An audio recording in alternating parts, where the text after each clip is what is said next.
April 5, 1970, in Newhall, California, 4 California highway patrolmen were gunned down shortly before midnight by 2 armed suspects in the parking lot of Jay's Restaurant while in the process of making a traffic stop on a vehicle wanted for brandishing a firearm at a passing motorist. The following day, newspapers revealed headlines of the tragedy that shocked the nation. The fatal shooting was the worst tragedy ever suffered by the patrol since it was formed in 1929. The 4 officers, Walter C. Frago, 23, Roger D. Gore, 23, James E. Pence, Jr., 24, and George M. Alleyn, 24, all of the Newhall area. All 4 had been on the job less than 2 years. Sympathy, concern, and interest have been expressed by the people of the United States. The following telegram was received from the Michigan State Police. This department extends to you and the families of the 4 dedicated men deepest sympathy and profound regret. Your loss is felt keenly by the Michigan State Police and law enforcement officers across the nation. The first suspect, Bobby Augusta Davis, 27 years of age. Davis was arrested and convicted of bank robbery, armed robbery, assault on a federal officer, and attempted escape. During his time in prison, Davis made many statements to the effect that he hated policemen and would kill any who tried to arrest him again. After his arrest in 1964 for bank robbery, he recounted to a police detective that he was stopped by an Arizona highway patrolman who did not recognize him or was not aware that he was wanted. When asked what he would have done if he had been recognized by the officer, Davis looked the detective in the eye and said, "I'd have killed him deader than hell." The second suspect, Jack Wright Twining, 35 years of age. Twining was first arrested at the age of 15 for burglary in 1950 in Butler, Pennsylvania. Numerous arrests for Dyer Act violations followed until 1955, when he was charged with ADW on a police officer in Titusville, Florida. Charges of armed robbery and Dyer Act followed until 1956, when he committed a bank robbery for which he was sentenced to 20 years in the federal facility in New Orleans. He was released from custody on April 4, 1969. Davis had developed a grandiose scheme to build a nursing home in Houston, for which he needed $250,000. He intended to raise the money by robbing banks. He met Twining in Houston, Texas during the early part of 1970, and Twining agreed to participate in the robberies. Davis purchased 2 handguns, the .357 Magnum and the .38 Special used in killing the first 2 officers.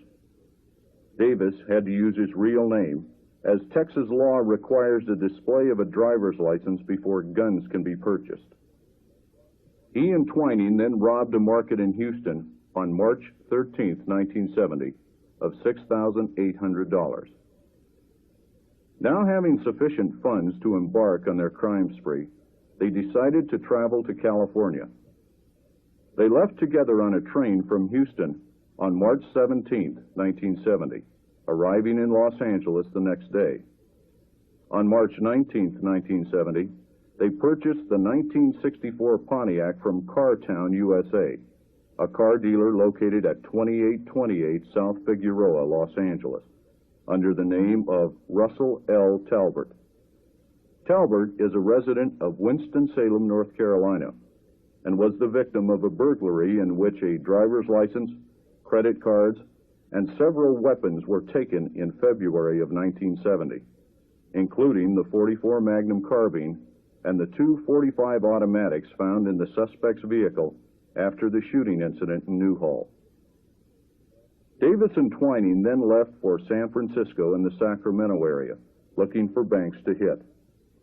They arrived back in the Los Angeles area on April 3, 1970. They leased an apartment in Long Beach under the names of James W. Nash and Russell L. Talbert,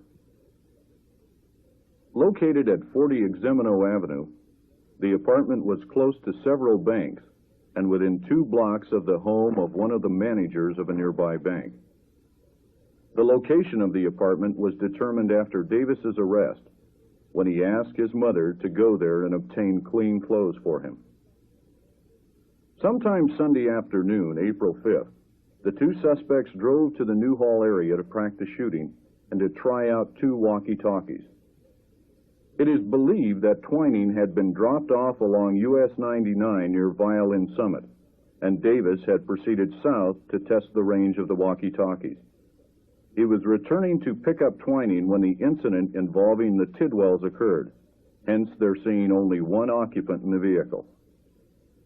At approximately 23:20 hours, Ivory Jack Tidwell and his wife Pamela were en route to Port Hueneme in a Volkswagen sedan.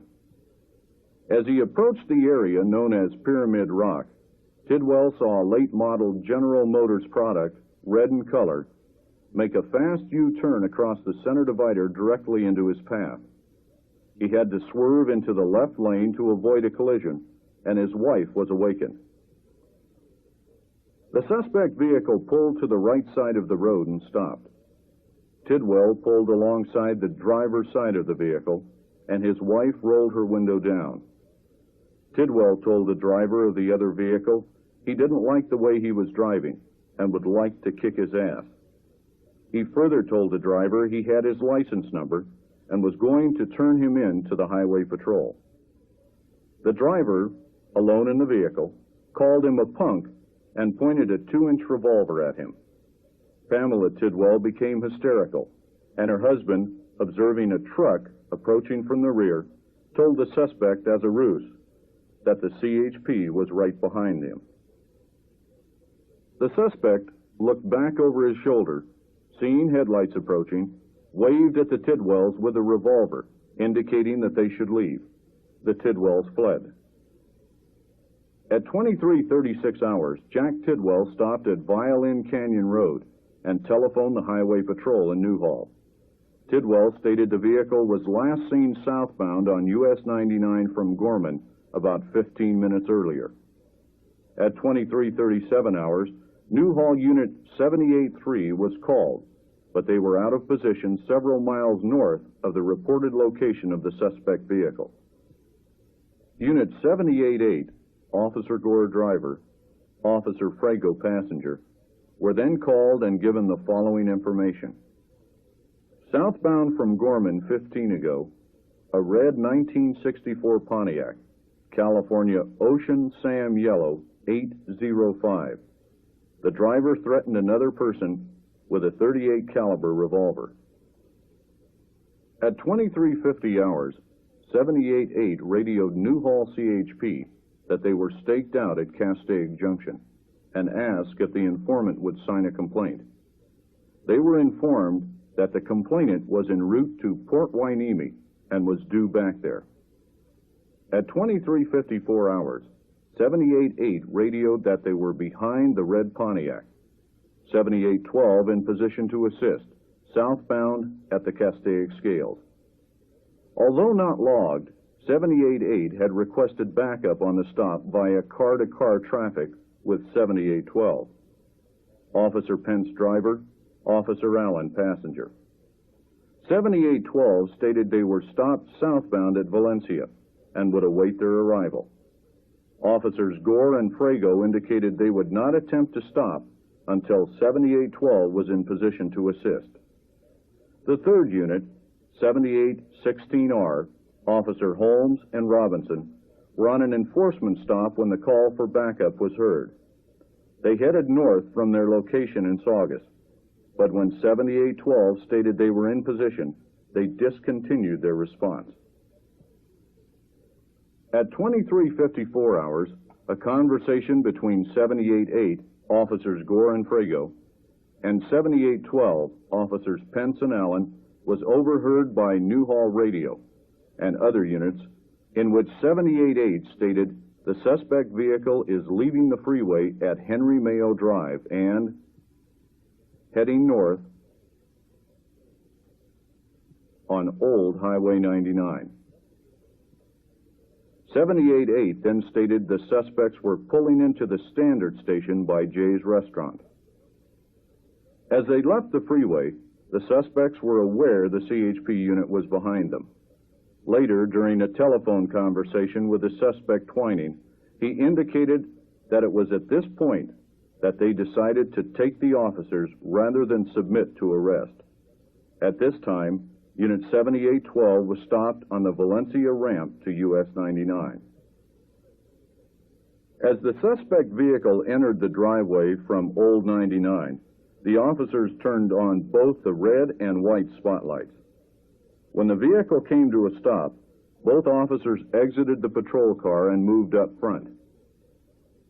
Officer Gore had drawn his service revolver and, lying over the fender, extended his arm and the revolver toward the suspect vehicle. Officer Frago, with CHP shotgun in a port arms position, stood near the right front fender behind the headlights of the patrol car. 3 times Officer Gore ordered the suspects out of their car. "Get out of the car with your hands up." Both suspects were clearly visible to witnesses more than 100 feet away. The area was well lighted, and the patrol car headlamps and white spotlight further illuminated the interior of the suspect vehicle. It is felt that the officers were aware that there were 2 occupants. The driver of the suspect vehicle, Suspect Davis, got out of the vehicle. Officer Gore yelled, "I told you to get your hands up." The suspect raised his hands, and Officer Gore ordered the suspect Davis to spread his legs and lean against the left side of the Pontiac, and Davis complied. As Officer Gore advanced from his position at the left front fender of the patrol car, Officer Frago also advanced to the right side of the suspect vehicle. The passenger door was still closed. As he approached the right door, he was seen with a shotgun in a port arms position and reaching for the door handle with his left hand. It is not known whether he had chambered around in the shotgun or not, but it is believed he had. At that moment, the door was open, and Officer Frago was heard to yell, "Hold it," and begin to swing the shotgun down. The second suspect, Twining, turned in his seat and suddenly fired 2 shots from a 4-inch .357 Magnum revolver. Both bullets struck Officer Frago in the chest, inflicting through and through wounds. Officer Frago collapsed and died almost instantly. The suspect Twining jumped out of the car and began firing at Officer Gore across the rear deck lid of the Pontiac, striking the right side of the Pontiac with 2 of the shots. Officer Gore, attracted by the shots that were fired at Officer Frago, turned to his right and fired at the suspect Twining, missing him and striking a Mustang parked in Jay's restaurant parking lot next to the entrance. The bullet struck the right rear window and exited through the rear window of the Mustang. With Officer Gore's attention diverted, the suspect Davis turned, drew a 2-inch .38 caliber revolver from his waistband, and fired at Officer Gore. 2 bullets struck the officer in the chest, traversing at an angle from left front to right back, and the officer collapsed. Death was instantaneous. As Officer Gore fell to the pavement, Unit 7812, Officers Pence and Alleyn arrived, coming to a stop just to the north of and parallel to the first unit. No sooner had they stopped than the officers were met by gunfire from both suspects. At 23:56 hours, Newhall CHP received a radio call from 7812 stating, 1199 Standard Station at Jay's, shots fired. The voice was recognized as Officer Pence's, who sounded excited and out of breath. At this time, both suspects re-entered the Pontiac to obtain new weapons. The .357 and the .38 were now empty.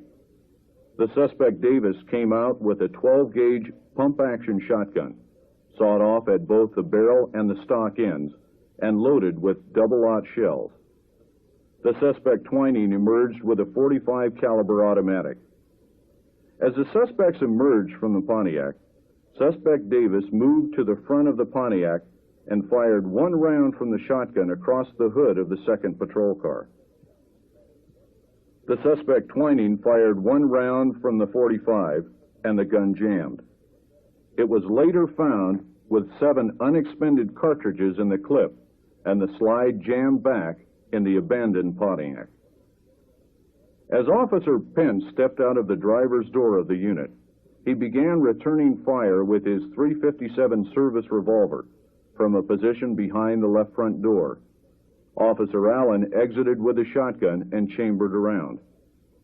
Met by heavy gunfire and in an exposed position, he moved back between the patrol cars and around the rear of the first unit, coming up on the passenger side behind the open right front door. At this point, Officer Alleyn apparently again operated the slide mechanism of the shotgun, forgetting that he had done so as he emerged from the patrol unit. 1 live and 3 spent Western Super X shells were found next to where he was standing. Officer Alleyn opened fire with a shotgun on the Pontiac. When the .45 automatic jammed, the suspect Twining re-entered the Pontiac for still a third weapon. While he was in the car, one of Officer Alleyn's 3 shotgun blasts shattered the rear window of the suspect vehicle, and 1 pellet struck the suspect Twining in the forehead, inflicting a minor but painful wound. Later, when the suspect Twining took hostages, he confessed to them he had been shot inside the Pontiac while retrieving a third weapon. Type B bloodstains were found on the interior of the Pontiac, on the seats and side panels. The suspect Twining exited the Pontiac on the driver's side and began firing at Officer Pence with a second .45 automatic. In the meantime, the suspect Davis advanced to a position in front of and between the patrol cars, still armed with a sawed-off shotgun. When Officer Alleyn realized his shotgun was empty, he retreated to the rear of Unit 78-8, dropped the shotgun, and began firing with his .357 Magnum revolver. As Officer Alleyn moved to the left rear corner of the car and raised up, the suspect Davis fired at him with a sawed-off shotgun, striking the officer in the face and chest.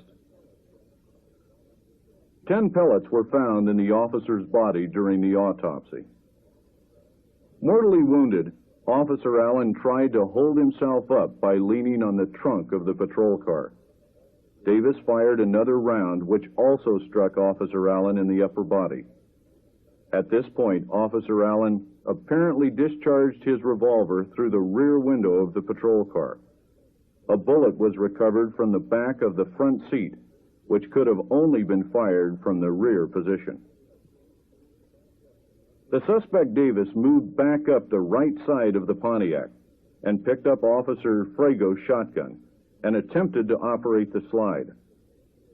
After several seconds of manipulating the weapon, it discharged into the air. This factor leads us to believe Officer Frago had chambered around. The suspect Davis threw the CHP shotgun into the Pontiac and took Officer Frago's .38 service revolver from his holster. It was this weapon that was used against witness Ness and later witness Schwartz. Gary Dean Ness, 31 years of age, from the Saugus area. While both officers Pence and Alleyn were exchanging shots with the suspect, witness Ness arrived at the scene and observed the officers in their respective positions behind the patrol cars. He saw Officer Alleyn fall out from behind the protection of the patrol car. Leaving his car, the witness Ness ran to assist the fallen officer. He tried to drag Officer Alleyn out of the line of fire from the suspect Davis. When he was unable to move the downed officer, the witness Ness picked up the CHP shotgun and attempted to fire at the suspect Davis, but the shotgun was empty. The suspect Davis started firing at the witness Ness. Ness dropped the shotgun and picked up Officer Allen's revolver laying at his feet. The witness Ness held the weapon in both hands and fired one shot, single action. A fragment struck the suspect Davis in the upper middle portion of his chest. When Ness tried to fire at Davis again, he found the revolver was also now empty.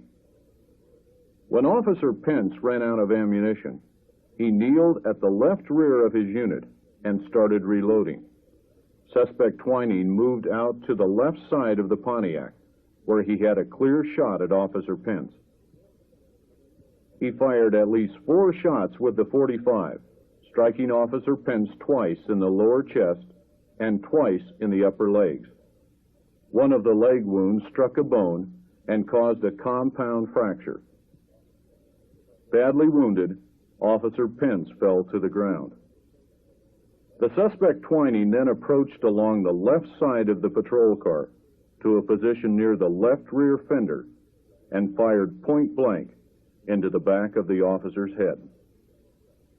Just before he fired the fatal shot, the suspect was heard to yell, "I've got you now," or words similar to those. He later told investigators that he was mad about the head wound he had suffered. It hurt like hell. Traces of blood of the suspect Twining's type B, were found on the left rear door of the unit, where he had leaned over to shoot Pence.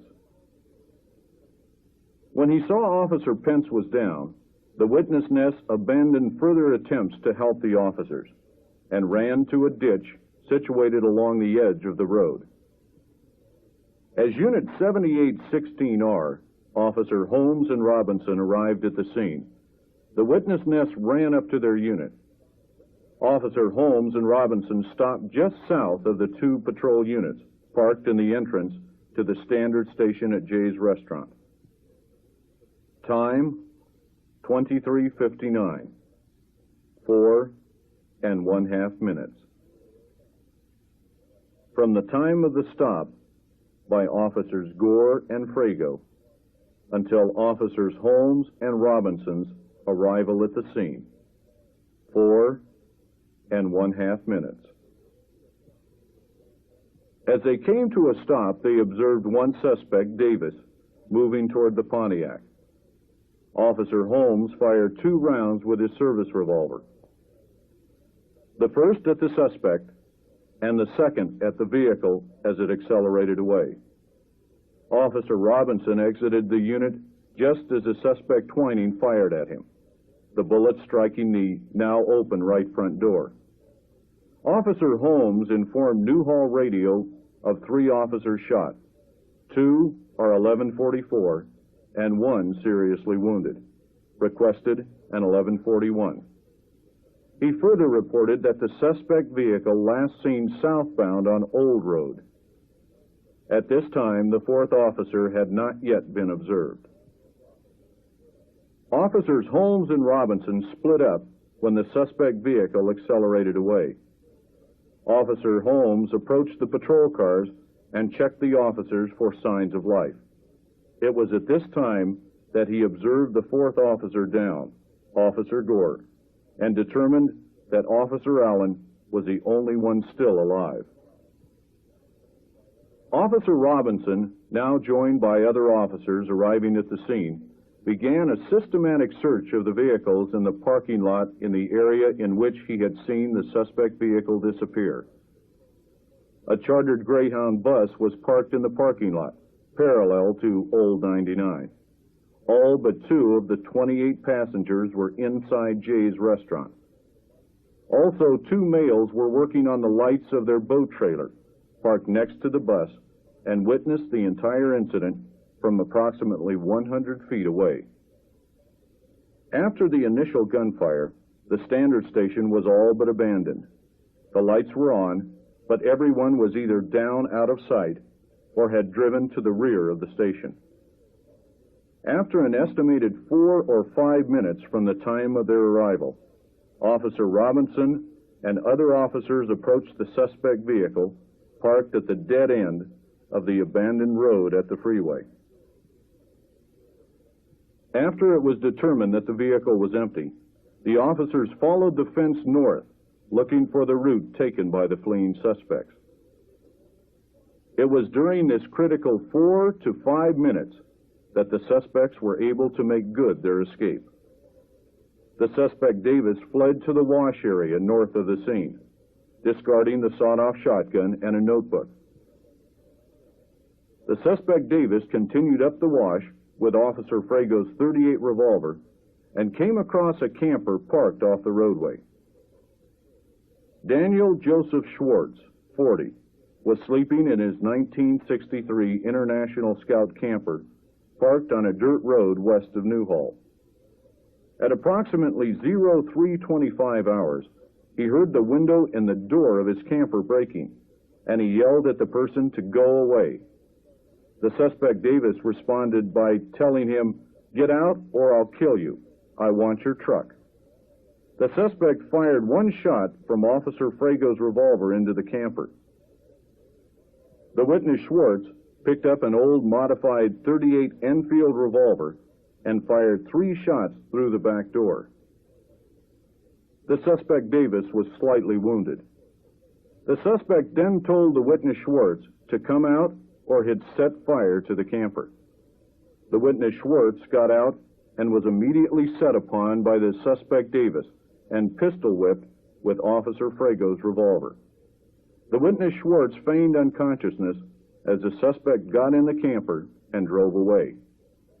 Unknown to the suspect Davis, there was ammunition in the cab that would work in the empty .38 revolver he had taken from the witness, Schwartz.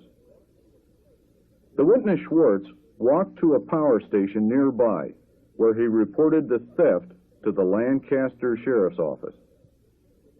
His description of the suspect fitted the suspect Davis very closely. At 04:35 hours, LASO advised that a camper was stolen from its owner in San Francisco Canyon.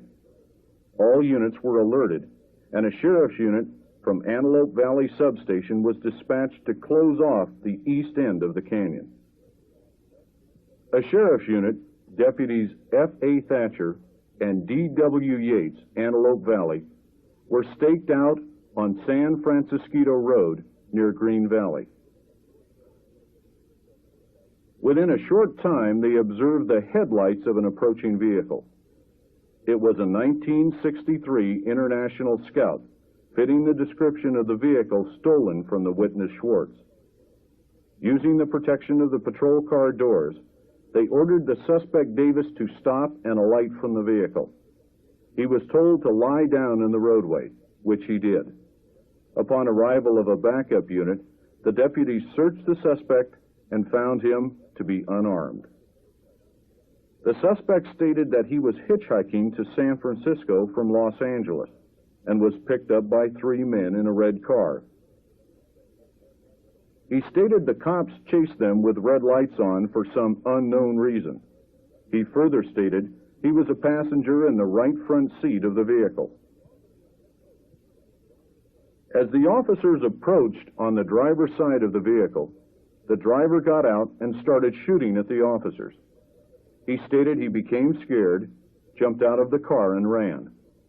He was asked where he obtained the wound in his chest. He stated he was shot by the man he stole the camper from. The suspect was transported to Golden State Hospital in Newhall, and his wounds were treated. He was then transported and booked at the Los Angeles County Medical Center. At 05:20 hours, Newhall Radio informed the zone commander that the suspect Davis was in custody. After his initial arrest, and throughout their conversation, the suspect identified himself with the last name Davis. The suspect was charged with 4 counts of murder and 1 count of armed robbery. Meanwhile, the suspect Twining had exited the Pontiac, but returned when he discovered the weapons he had with him were empty. This accounted for the 2 suspects being split up. He retrieved the CHP shotgun taken from Officer Frago and Officer Gore's .357 Magnum revolver. The suspect Twining crossed the freeway, walking 3.5 miles south to Lyons Avenue. At approximately 0430 hours, Newhall received a telephone call from a female stating there was a man with a gun holding her husband hostage. The location was given as 27248 Pico Canyon Road, Saugus, only a few hundred yards north of the Newhall CHP office. This information was relayed to LASO and broadcast to CHP units in the area. The occupants of the house, Mr. and Mrs. Stephen Hogue, were attracted by the noise of their dog barking as they were preparing breakfast. Mr. Hogue went outside to quiet him. As he approached the garage, he saw a man near the car and asked him what he was doing. The man, the suspect Twining, turned and pointed a gun at him, stating, "I want a car." Mr. Hogue replied, "Take either one, the keys are in the house." Mrs. Hogue, standing at the front door, observed the man pointing a shotgun at her husband and heard him say, "And I'm not afraid to use it." She ran into the den and called the highway patrol on the Zenith number, informing them that there was a man with a gun at their house. As she left the room, she observed the suspect Twining bring her husband into the hallway. They went into the kitchen, and the man informed them that he had just killed 3 police officers down the road. During the conversation, Twining asked who else was in the house, and was told their 17-year-old son, Jeffrey, was asleep in a garage apartment. Later, when the dog began barking again, Mrs. Hogue told the suspect that she was going out to quiet the dog. She was rescued by police officers who escorted her off the hill to safety. The son, Jeffrey, also escaped out the rear entrance to the garage. Between the time that Mrs. Hogue gained her freedom and the ultimate entry into the residence by sheriff's deputies, telephone communications with the suspect Twining was established. The suspect Twining indicated that he would not come out. During his conversation with sheriff deputies, the suspect Twining indicated that as the officers approached the vehicle on the passenger side, he, indicating Officer Frago, got careless, so I wasted him. During a conversation with a reporter from the San Francisco Chronicle, who had somehow learned the telephone number of the Hogue's residence, the suspect Twining stated that he had killed all 4 officers. What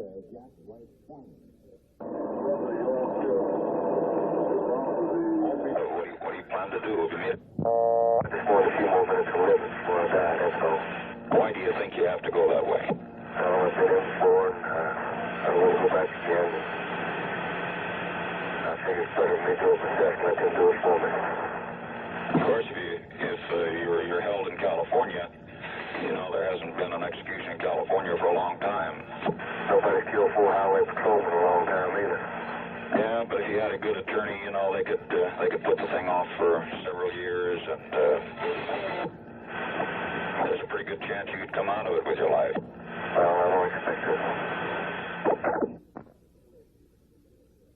At approximately 0800 hours, a communications line between the Hogue resident and the USC Medical Center was established to permit the suspect Davis and the suspect Twining to talk, with the call being monitored by sheriff's deputies. During the conversation, the suspect Davis encouraged Twining to surrender, but the suspect Twining indicated that he was going to kill himself rather than go back to prison. During further telephone communication, the suspect Twining agreed to release the hostage, Stephen Hogue. At a few minutes after 0900 hours, Mr. Hogue came out the front door, apparently unharmed. The suspect Twining was visible in the doorway just behind the hostage. At 0920 hours, the suspect was informed that he had until 1000 hours to come out and give himself up. Plans were developed to first assault the house with tear gas, and if that failed, the sheriff's deputies would enter the building. At 10:02 hours, a barrage of tear gas began. At 10:15 hours, 4 deputies with flak vests and gas masks entered the house. Several shots were heard, and the deputies reappeared outside. They stated they were unable to see anything due to the heavy concentration of gas. At 10:22 hours, sheriff's deputies re-entered the house and worked their way toward an interior hallway. A loud explosion was heard, and the deputies were showered with numerous small particles which they assumed to be shotgun pellets. Subsequent investigation revealed most of these projectiles to be pieces of plaster and human bone, resulting from the self-inflicted shotgun blast by the suspect Twining. Believing they were being fired upon, the deputies returned the fire with shotguns and .357 Magnum revolvers. When the smoke and gas cleared, the suspect was observed lying in the hallway with a major portion of his head blown away. In addition, several other wounds inflicted by the return fire of the sheriff's deputies were observed. The suspect had placed the muzzle of the CHP shotgun taken from Officer Frago's body under his chin and pulled the trigger. At 1100 hours on April 6, 1970, over 10 hours after the incident started at Jay's restaurant, it was over. Several weeks later, the witness Gary Ness received an award for his efforts in attempting to assist the officers Pence and Alleyn under extremely hazardous conditions. In the 4.5 minute confrontation at Jay's restaurant, a total of 40 shots were exchanged between the suspects and the 4 officers. 15 shots were fired by the officers, 25 shots by the 2 suspects. The suspects were heavily armed. Included in the suspects' arsenal were a .38 special airweight, a 4-inch .357 Magnum, 2 .45 automatics stamped property of the U.S., a sawed-off shotgun 12-gauge, a .44 Magnum Ruger automatic rifle found in the trunk in a jammed condition, and an 18-inch machete. Additional ammunition, handcuffs, makeup kits, and lists of bank managers were found in the Pontiac and the Long Beach apartment when it was searched. Consider these additional factors. First, the gun battle occurred in a well-lighted area. Second, the officers had the initial advantage and backup was nearby. Third, the officers failed to achieve accurate fire. They struck the Pontiac, but not the suspects. Fourth, the suspects had a preconceived plan to take the primary unit when they took the Henry Mayo off-ramp. Fifth, the suspects were expert in the use of firearms, both avid hunters, and they had adequate firepower in the vehicle with them. Sixth, the type of call, brandishing a firearm, is a very common type call for the Newhall area, especially on weekends. Newhall is a rural area located 25 miles northeast of Los Angeles and is used frequently as a hunting area for the Los Angeles residents. And seventh, this was not really an ambush. The primary unit knew it was making a high-risk type stop. By the time the second unit, containing officers Pence and Alleyn, rolled into the situation, the 2 suspects had a total of 8 operable weapons between them.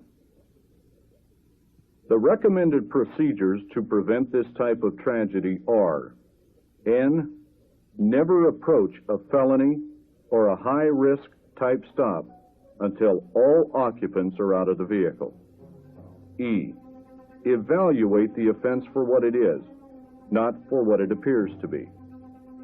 W, Wait for backup units to arrive before proceeding or leaving yourself unprotected. H. Have a plan of action for this type of situation before becoming committed. A.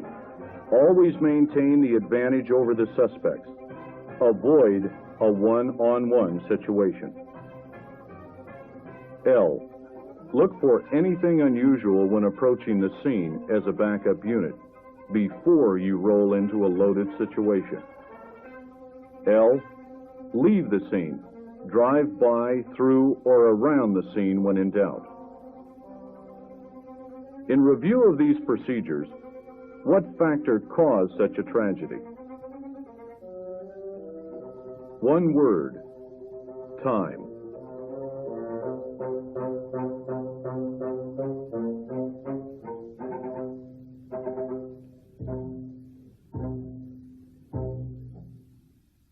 After careful review of this incident, the California Highway Patrol developed and implemented additional training designed to prevent such occurrences in the future. This slide program is provided to other law enforcement agencies with the hope that they too might benefit from this experience.